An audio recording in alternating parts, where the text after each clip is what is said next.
Dinabati ko ngayon ang magandang gabi sa ating lahat. Amen? Praise God. Kasama po ang ating mga bisita na ito sila ngayon. Natin na po ay patuloy na nagsaliksik ng salita ng ating mahal na Panginoon. Amen? Praise God. Hallelujah.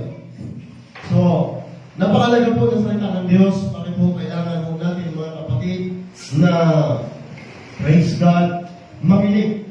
Sapagkat ang sabi po rito mga kapatid sa Jeremias Kapitulo 15, versikulo 16. Ito po ang sabi dito ni Jeremias mga kapatid. Ang iyong mga salita ay nasumpungan at aking kinain. Nung nasumpungan niya ang salita ng Panginoon, anong ginawa niya? Kinain niya. Amen? Nung kinain niya, ano po ang kanyang naramdaman? Ano po ang nangyari sa buhay niya mga kapatid? At ang iyong mga salita sa ganang akin ay katuwaan at kagalakan sa aking puso, sapagkat ako'y tinatawag sa iyong pangalan, O Panginoong Diyos ng mga ko. Amen? Kinakain pala ang salita ng Panginoon. Bakit po? Kinakain ang salita ng ating mahal ng Panginoon. Ayon sa Mateo 4, ang talata po ay 4. Datapot siya sumunod at sinabi, nasusulat, hindi sa tinapay lamang mabubuhay ang tao, kundi sa bawat salita na lumalabas sa bibig ng Panginoon. Amen? Tayo lahat, akala mo natin ay hindi tayo mabuhay ng walang pagkain, walang literal na pagkain. Sabi rito sa mga nakasulatan, hindi lamang nabubuhay ang tao sa tinapay. Totoo po yun. Marami na pong sumubok nito na hindi kumain. At sila po ay nagnalangin, umawit sa ating mahal na Panginoon. Katunayan nga, 40 days. Panginoon sa Kristo, 40 days siya. Hindi kumain. Tinukso pa nga siya ng Diablo. No? Na gawin mo tinapay ang batong ito para ikaw ay makain. Pero siya, hindi niya sinunod ang sabi ng Diablo. Amen? So, pagka po ang salita ng Panginoon ay atin pong sinunod mga kapatid, at ano ang dapat gawin sa salita ng ating mahal na Panginoon? Ayon po rito mga kapatid sa mga awit Kapitulo 1, ang sabi rito, mapalad ang tao na hindi lumalakad sa payo ng masama, ni tumatayo man sa daan ng mga makasalanan, ni naupo man sa upuan ng mga nilibang, yung mga chismosa. No? Mapalad ang tao na hindi nakaupo roon, or nakisama doon sa mga chismisa, usapan na walang kamuluhan. Mapalad yung mga tao nandito, nakikinig na salita ng Panginoon. Amen? Kundi, ang kanyang kasiyahan ay nasa kautusan ng Panginoon, at sa kautusan niya, nagbubulay-bulay siya araw at gabi. Amen? Praise God. Kapag kabulay-bulay po natin ang salita ng Panginoon, at tayo po yung pagka nakikinig po tayo ng salita ng Panginoon, nagbubulay-bulay na rin po tayo din, di ba?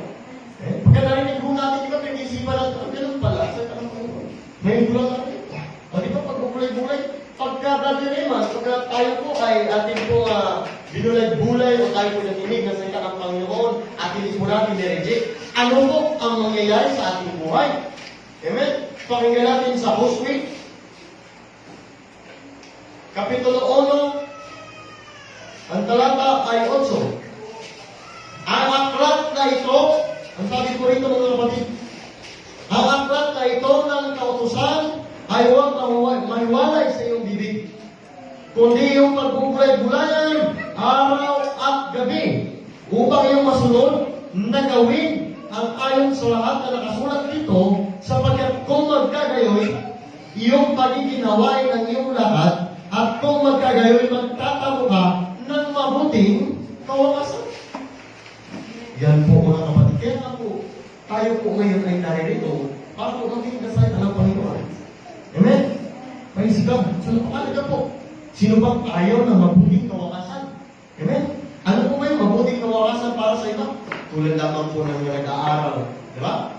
Naging teacher na sila, maging professional na sila. Mabuting kawakasan yun. Pero pansamantala, mabuting kawakasan yun. Pero ang mabuting kawakasan na sinasabi ng Panginoon, yung buhay na walang hanggan na naghihintay sa atin. Ang masamang kawakasan, pagka napunta tayo sa buhay na walang hanggan, pero nandun tayo sa lugar ng pagdugo. Yeah? Praise God. So, ating po tinatalakay kagabi, mga kapatid. Ano po yung tinalakay natin? Ang katapusan ng sanlibutan. So, naunawaan po natin, mga kapatid, kung paano matapos ang mundo, bakit matatapos ang sanlibutan, at paano lilikurin o tatapusin ang Panginoon. At nalaman na rin po natin kung kailan ito mangyayari. Wala pong pitsa, pero meron pong ibinigay ang Panginoon na mga sinyalis para po malaman mo natin kung kailan ito mangyayari. Amen? Praise God. So, dahil po, natapos na po natin yung topic na yun, ito ang tanong na ating pong tatalakayin ngayon. Praise God. Hallelujah. So, ito ngayon ang malaking tanong. Paano tayo makaliligtas? No? Paano tayo makaliligtas? Hanapin natin sa banal na kasulatan. Kung may nakasulat ba dito na nagtuturo ng kaparaanan kung paano tayo makatakas o makaligtas sa bagay na mangyari. Amen? Praise God. Hallelujah. So, tanong, kung mawawasak ang lahat ng ito, ano ang inaasahan natin maging kapalit? Diba? Sabi, wawasakin lahat ng bagay na sa langit at maging sa lupa at ng bagay. Amen? So, ano yung inihintay natin na maging kapalit kapag ito po ay binasa? Ayon po rito sa 2 Corinto, Kapitulo 5, ang talata ay 1. 2 Corinto 5:1.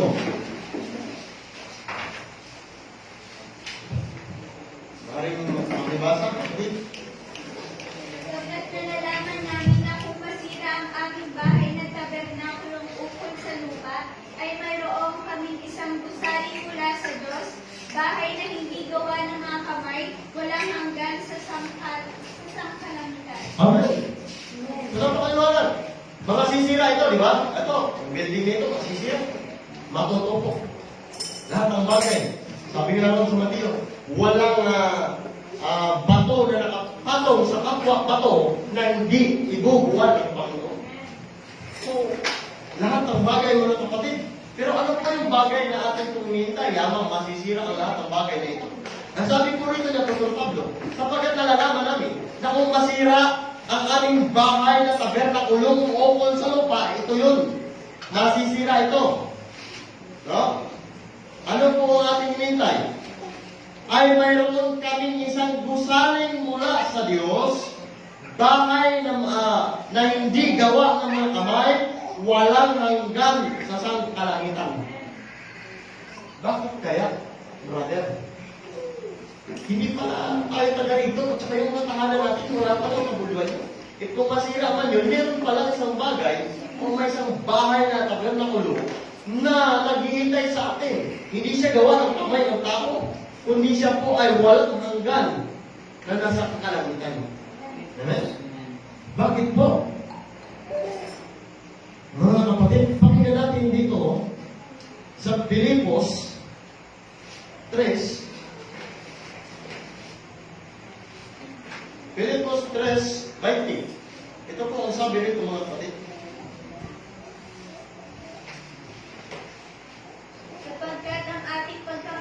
Sapagkat ang ating pagkamamayan ay nasa langit. Hindi para tayo taga rito, ang ating pagkamamayan ay sa langit. Mula doon ay hinihintay naman natin ang tagapagligtas, ang Panginoong Jesucristo. Praise God. So, ano po ang ating pinag-iipunan at pinagpapagalan dito sa lupa? Yung pinaglalagaan natin at ginugugol ang ating oras sa lupa, hanggang tumanda tayo, ano po ba? Walang kabuluhan. Bakit? Hindi po talaga tayo taga rito.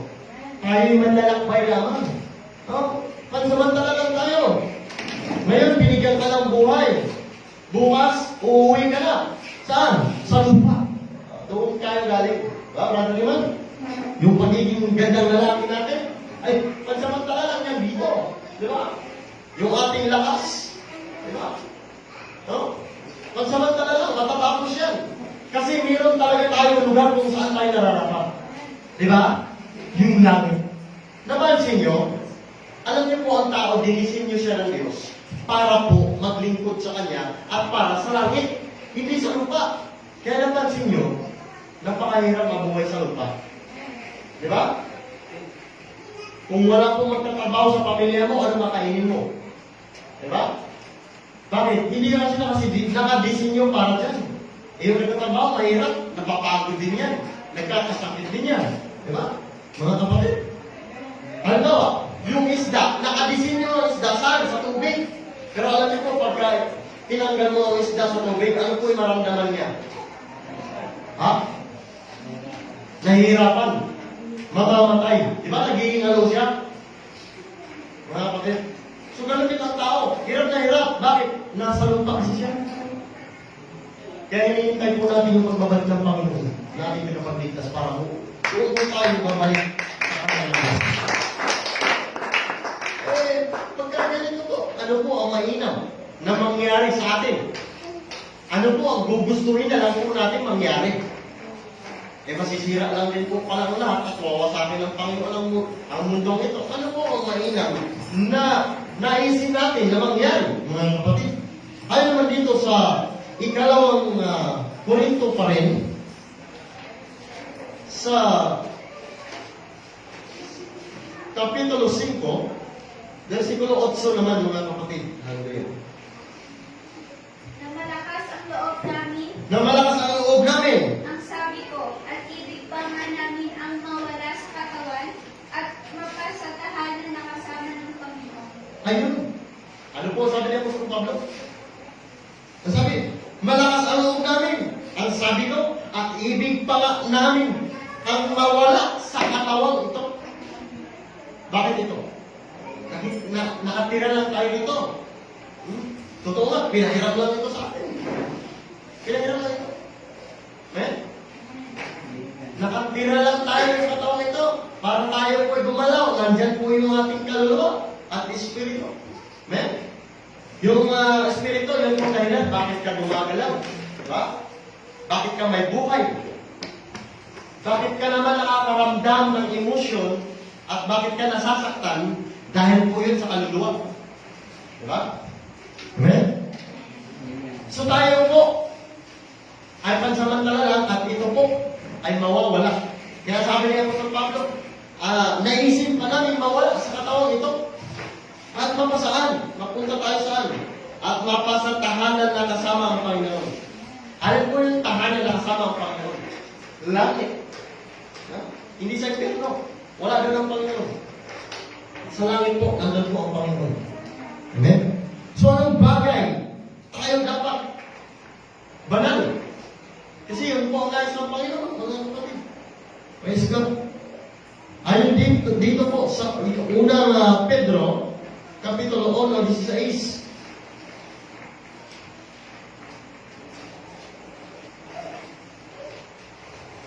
Sapagkat nasusulat, kayo'y magpakabanal sapagkat ako'y banal. Sapagkat nasusulat, kayo'y magpakabanal sapagkat ako'y banal. Utos po. Ito po yung paraan para po tayo maligtas. Bakit po, mga kapatid? Hallelujah. Bakit ito po yung paraan? Amen? Praise God. Pakinggan natin dito sa ikalawang Pedro 3. Ikalawang Pedro 3:11.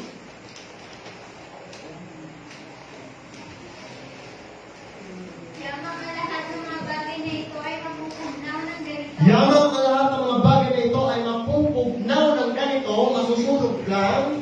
Ano mang anyo ng mga pagkatao ang nararapat sa inyo? May tanong dito, ano ang anyo ng pagkatao ang nararapat sa atin? Sa banal na pamumuhay at pagkamaawa. Ayun. sa banal na pamumuhay at pagkamaawain. Amen? So masisira, pupunta ng ganito, anong uri o anong anyo ng pagkatao na nararapat sa atin? Sa banal. Ang tanong, ano pong klaseng banal? No? Saan tayo? Yung ating pong kailangan kanina, saan po tayo dapat maging banal, mga kapatid?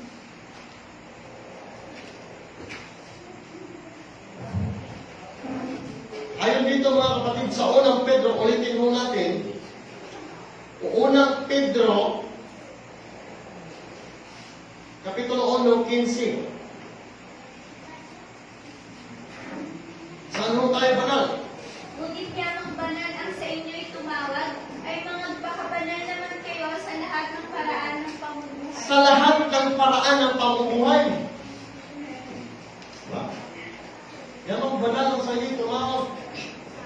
Ay mga pakabanal tayo sa lahat ng uri ng pamumuhay. Ano mang klaseng meron ka ngayon, pag nagsalita ka, may kaayusan. Mag-isip ka, may kaayusan. Pagka gumawa ka, may kaayusan. Pag kumilos ka, may kaayusan. Hindi pwede makita ng mga tao na tayo ay wala sa kaayusan. Amen? Yung po na sa Panginoon, mga kapatid. So paano tayo makakaligtas? Anong klaseng ugali na nararapat na iligtas ng Diyos? Anong ugali? Pakinggan natin mga kapatid. Praise God, hallelujah. Sa sulat pa rin ni Apostol Pablo sa 2 Korinto 1:13.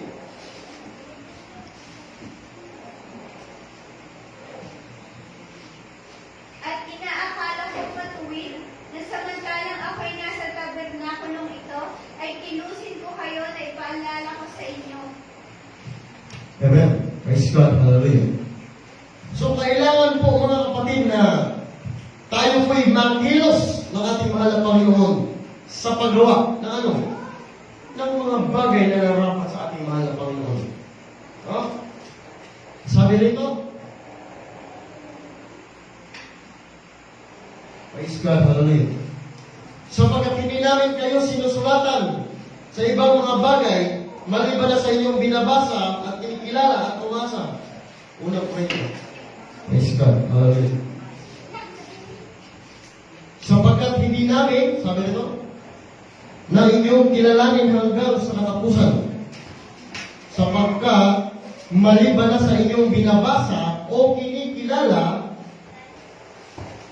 at umasa ako na inyong kilalanin hanggang sa katapusan. Yung ating mga narinig, ating pong mga binabasa, mga kapatid, ay ninanais po ng Diyos na kilalanin mo natin, alalahanin mo natin, at tanggapin mo natin, o po natin i-receive ang ating mga narinig. Amen? Yun po ang nais ng Panginoon. Pakinggan natin mga kapatid sa mga awit. Kapitulo 50, ang talata po ay 23. Praise God. Ang nagandog ng haing pasasalamat ay lumuluwalhati sa akin, at sa kanya na nag-aayos ng kanyang pakikipag-usap, aking ipakikita ang pagliligtas ng Diyos. Amen. Anong klase? Yung nag-aayos ng pakikipag-usap. Kanino? Sa Panginoon. Anong gagawin ng Panginoon? Ililigtas ng Panginoon. Papakitaan ang pagliligtas ng Panginoon. No? Kaya lagi mo natin tandaan mga kapatid, na hindi po biro ang ating paglilingkod. Hindi tayo nandito para naglalaro lang. No? Hindi tayo nandito para magpasigat lang. Kundi tayo nandito para po saliksikin ang kalooban ng Panginoon. Amen? Praise God. Bakit gusto ng Diyos na maganda ang ugali natin at nasa kaayusan ang ating pakikipag-usap sa Kanya? Pakinggan mo natin dito po sa unang Pedro pa rin, ang talata ay Kapitulo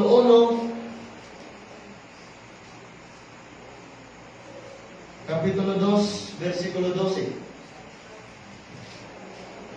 Unang Pedro, Kapitulo 2, 12.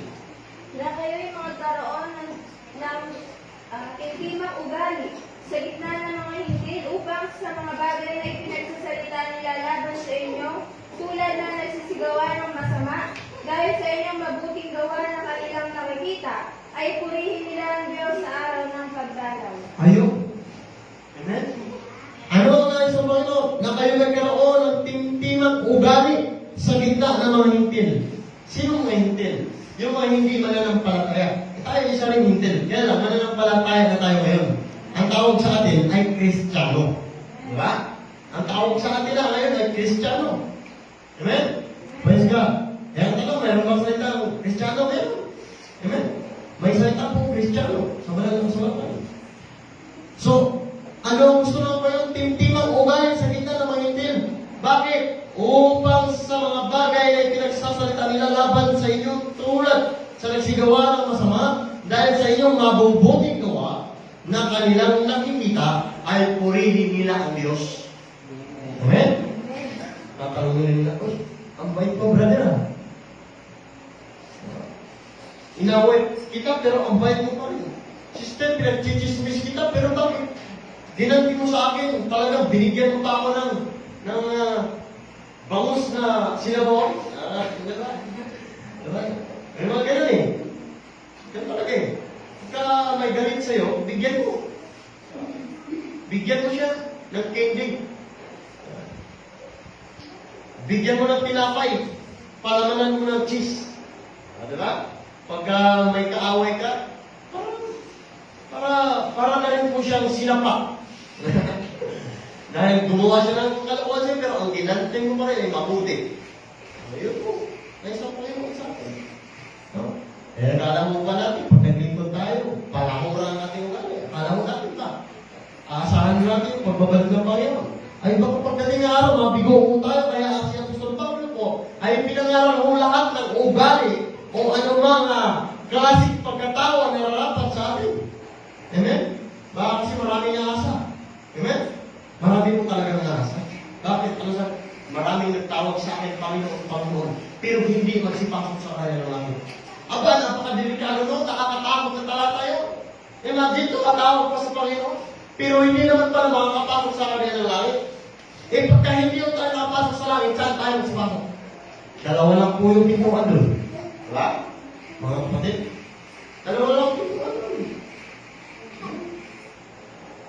Amen? Diyan pa ba kayo? Amen? Diyan pa kayo? Hallelujah.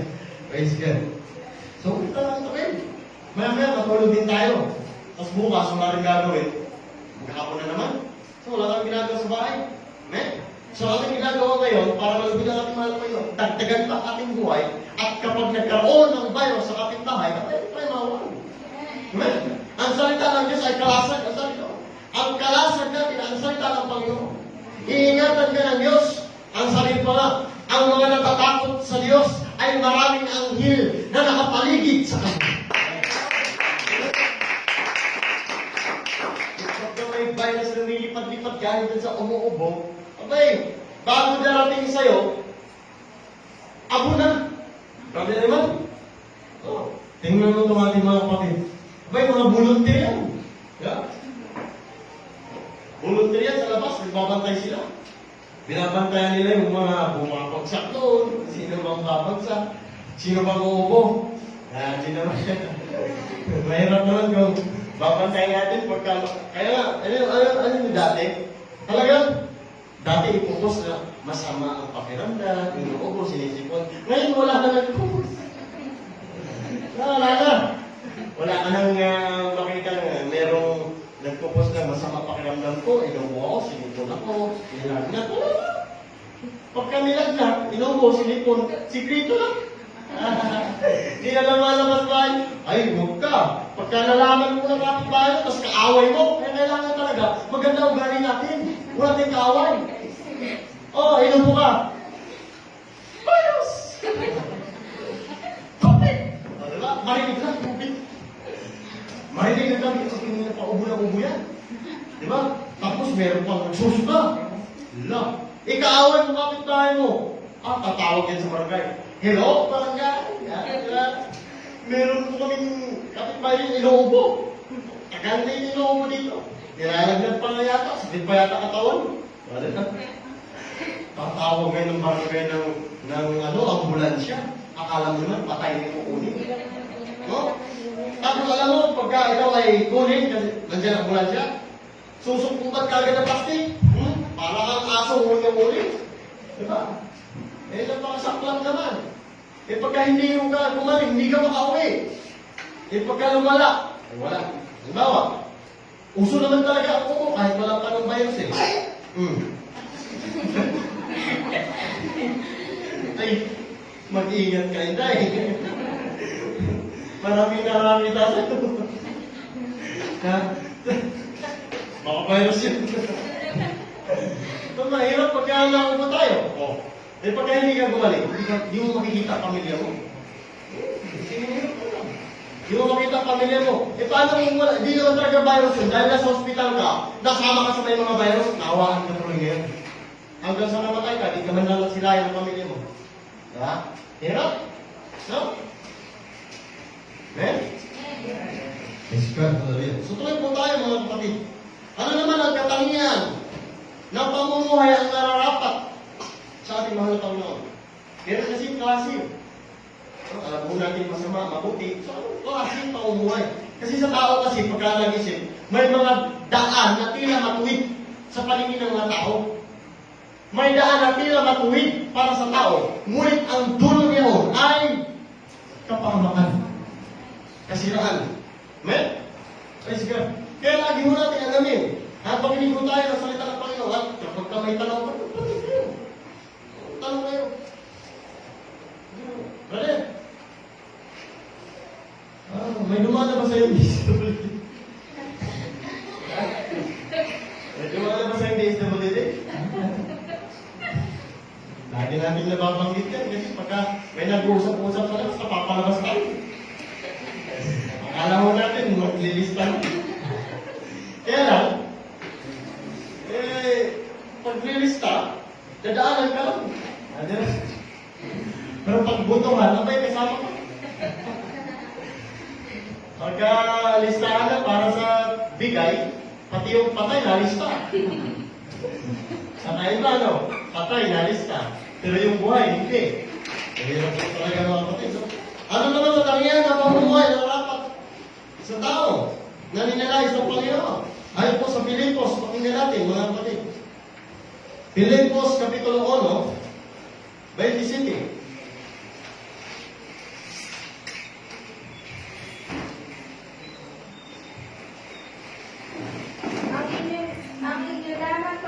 Ang inyo lamang pamumuhay ay maging karapat-dapat sa Ebanghelyo ni Kristo. ay maging karapat-dapat sa Ebanghelyo ni Kristo.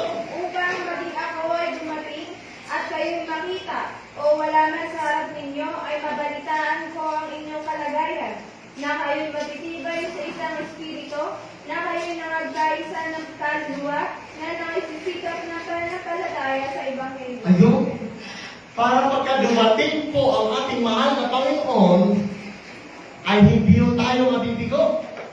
Amen? Matibay yung tayo sa ating pananampalataya. Yun po nga yung Panginoon. Anong klaseng pamumuhay? Ay hindi yung batayan kung namumupahan ka lang. Diba? Sabi nga natin tayo lahat, hindi yung tayo laging magsasama. Balang araw, no? Si Brother Eman, ito ay gagraduate na. So tayo lang. Engineer ito. Electrical. Kaya pagka may problema kayo sa kuryente nyo, sabihin nyo. Diba? Oh. Pagka may kuryente na mataas ang voltahe, pahawakan nyo lang sa kanya yun. Electrical engineer to Diba? May panglaban na siya doon. Ano yun? Safety shoes. Diba? Right? Praise God, hallelujah. So, kayo na rin po bahala sa kanya pagkatapos niya na gawin yung kurente.